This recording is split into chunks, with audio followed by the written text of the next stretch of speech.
केंद्रीय चयन पर्षद ने विज्ञापन 1/2023 प्रकाशित किया था। उसके बाद परीक्षाएं उसकी ली और उसके बाद अब सेकंड चरण यानी कि शारीरिक दक्षता परीक्षा की तरफ हम बढ़ रहे हैं। 1,07,079 अभ्यर्थियों को चयनित किया है शारीरिक दक्षता परीक्षा के लिए। इसमें पुरुष अभ्यर्थियों की संख्या 67,518 है और महिला अभ्यर्थियों की संख्या 39,550 है और इसमें ट्रांसजेंडर्स की संख्या 11 है। इन सभी में जो 1,07,079 हैं, इनमें 485 गृह रक्षक अभ्यर्थी और 433 स्वतंत्रता सेनानी के आश्रित भी शामिल हैं। ये सभी सूचनाएं हमारी जो पिछली सूचना प्रकाशित हुई उसमें भी शामिल हैं। अब इन अभ्यर्थियों की शारीरिक दक्षता परीक्षा हम 9 दिसंबर 2024 से प्रारंभ करेंगे और ये 10 मार्च 2025 तक चलेगी, यानी 3 माह की अवधि के लगभग, बल्कि उससे थोड़ा ज्यादा ही समय तक ये परीक्षाएं चलती रहेंगी। और ये परीक्षा हम आयोजित करेंगे शहीद राजेंद्र प्रसाद सिंह राजकीय उच्च विद्यालय गर्दनीबाग में। प्रातः 7 बजे से ये प्रारंभ होगी और शारीरिक परीक्षा और उसके बाद फिर दस्तावेज सत्यापन के साथ ही ये समापन होगा उसके। पुरुष अभ्यर्थियों और महिला अभ्यर्थियों की परीक्षाएं अलग अलग दिन आयोजित की जाएंगी। ऐसा नहीं है कि एक दिन में दोनों को बुलाया जाएगा।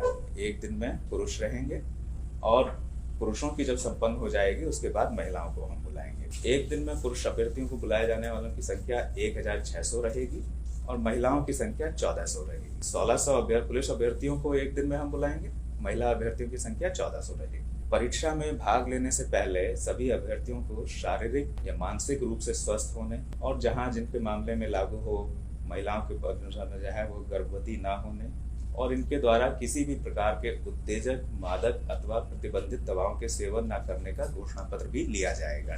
तो इन्हें ये घोषणा पत्र सभी अभ्यर्थियों को समर्पित करना होगा फॉर्म में।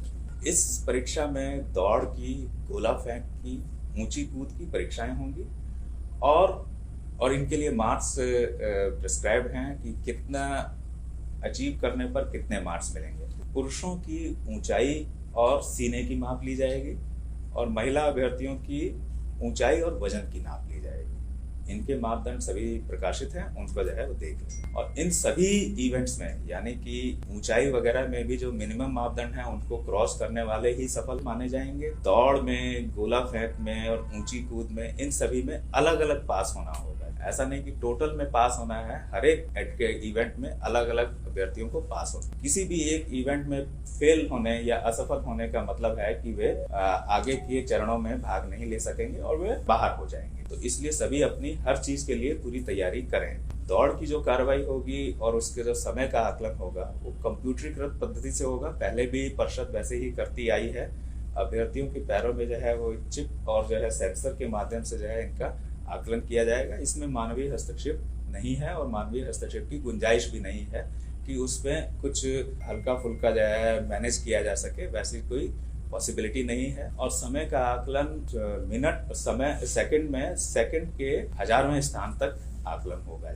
दस्तावेज सत्यापन होगा और इसमें ये भी जो है चीज है अभ्यर्थियों के लिए है कि जब वे आएंगे तो उनके प्रवेश पत्र जो एडमिट कार्ड है उसी के माध्यम से उनको प्रवेश की अनुमति होगी और फिर उसके बाद उनके बायोमेट्रिक्स लिए जाएंगे और उनका मिलान लिखित परीक्षा के समय जो बायोमेट्रिक्स फीचर्स हमने रिकॉर्ड किए, फिंगरप्रिंट्स, फोटोग्राफ, वीडियोग्राफ आदि, उनसे जो है उनका मिलान किया जाएगा। तो सभी अभ्यर्थी ये ध्यान रखें और उनके परिजन भी यह रखें कि किसी तरह के पररूप धारण के लिए वे प्रयास ना करें। दस्तावेज सत्यापन जो होगा वो उसके लिए हम सभी कैंडिडेट्स को उनकी कोटि के आधार पर किन दस्तावेजों के साथ आना है उसका भी हम स्पष्ट उल्लेख कर दे रहे हैं ताकि उन्हें स्पष्ट रहे कि उन्हें किन किन दस्तावेजों के मूल प्रतियों के साथ सत्यापन के लिए उपस्थित होना है।